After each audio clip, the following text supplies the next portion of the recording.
বলেছে আমাদের বাড়ির পাশে পাপিয়াদের আয়তক্ষেত্রাকার জমি আছে। এই আয়তক্ষেত্রাকার জমির দৈর্ঘ্য 48 মিটার এবং প্রস্থ 26 মিটার। পাপিয়ারা তাদের জমির চারদিকে 4 মিটার ছেড়ে বাড়ি তৈরি করবে। হিসাব করে দেখি কত জায়গা জুড়ে তার বাড়ি করবে। তাহলে সেই বাড়িটা কিন্তু আয়তক্ষেত্রাকার।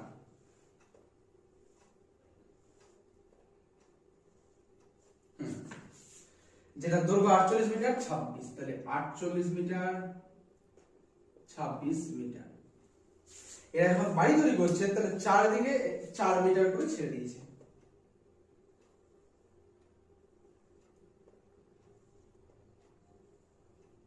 আর দেখো এদিক দিয়ে 4 মিটার ছেড়ে দিয়েছে, এদিক দিয়েও 4 মিটার ছেড়ে দিয়েছে, এদিক দিয়েও 4 মিটার ছেড়ে দিয়েছে, এদিক দিয়েও 4 মিটার ছেড়ে দিয়েছে। বুঝতে পারছো?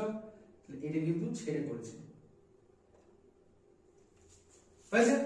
তাহলে আচ্ছা, এটা যখন 48 হবে তাহলে এটা কিন্তু 48 থেকে দুদিকে 4 4 করে কমে যাবে। তো কত হবে? 40 মিটার।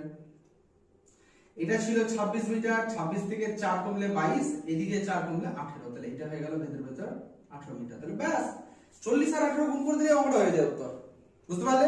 তাও করি। পাপিয়াদের আয়তক্ষেত্রাকার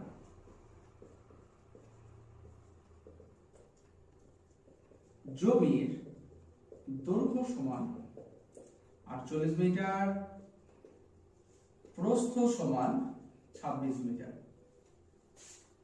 পাপিয়ারা তাদের বাড়ি তৈরির সময়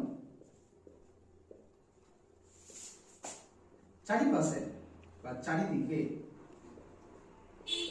4 মিটার ছেড়ে বাড়ি তৈরি করেছে। তাহলে বাড়ির দৈর্ঘ্য সমান কত হবে?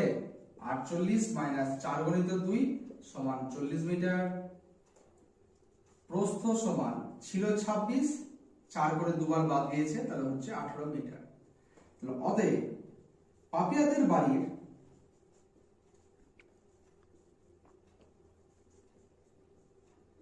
ক্ষেত্রফল সমান দৈর্ঘ্য গুণিত প্রস্থ বর্গ একক, 40 গুণিত 18 বর্গ মিটার, 720 বর্গ